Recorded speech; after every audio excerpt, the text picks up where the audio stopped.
University Bloomington, but implementing with partners in the community in Uganda. Now, basically what our work does is to try and mitigate the challenges of cardiovascular health. But in this community that we're intending to work in, we don't even know the burden of the diseases there in terms of research.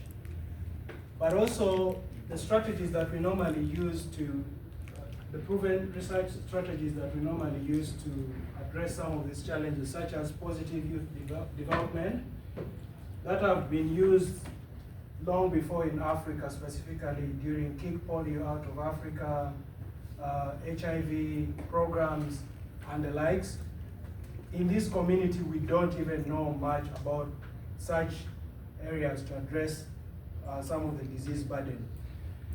And some of the research that has been done in the urban setting indicates that 22% of urban schools are the only ones that are able to implement some of the organized physical activity in this community. But now, the risk of cardiovascular diseases that we're talking about in this community, such as alcohol use in Uganda in general, we're talking about an estimated 48% higher than the global average. Now, when you look at this, and knowing the fact that positive youth development, PYD, promotes both physical and psychosocial benefits to the community, it's the reason as to why we want to come together with the community, with the stakeholders in this community to try and implement the Hoosier Sport Global Project. What we intend to do is, one, we have already established the initial research partnership with a local community-based organization that is using sports to do some of the already social causes that we intend to plug on or leverage. They're called Friends of Goodwill. And then in the next phase, I want to track back a little. During this partnership build-up, we have also worked on a protocol to sort of be able to outline what we intend to do in this community over the next few years. But now we are in the phase of planning to do a needs assessment surveys to try and just understand what are the community needs, some of the health burdens that we have, the barriers to positive youth development, and all of that.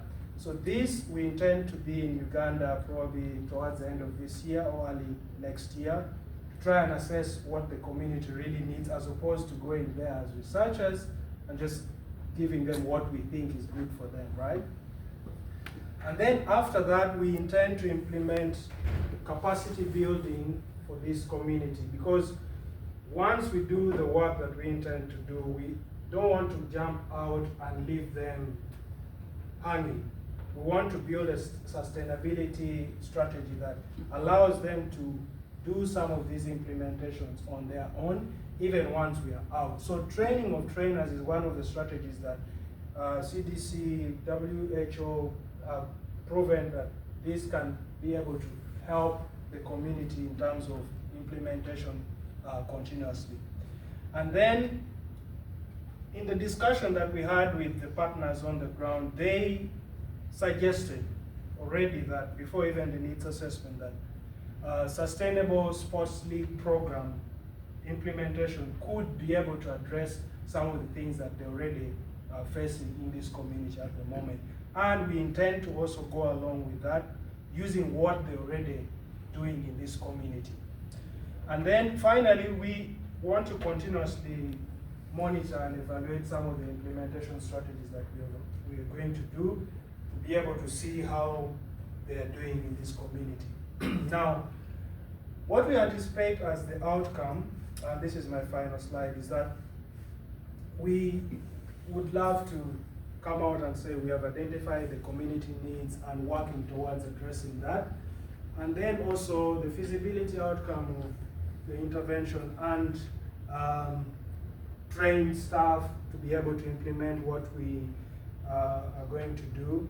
And all this is, we are using a conceptual framework of what we call OBIT, which is obesity-related behavioral interventions that already have strategies that have been proven before. And we, as Hoosier Sport research team, have already implemented some of these interventions in rural schools in Uganda, and they have shown good results, and we hope to continue using that. And finally, we want to make sure that we use what we have learned here in Indiana to implement in the local community there, but also we want to use what we learn from the community to inform implementation at high-income countries, what we call a reciprocal innovation type of intervention.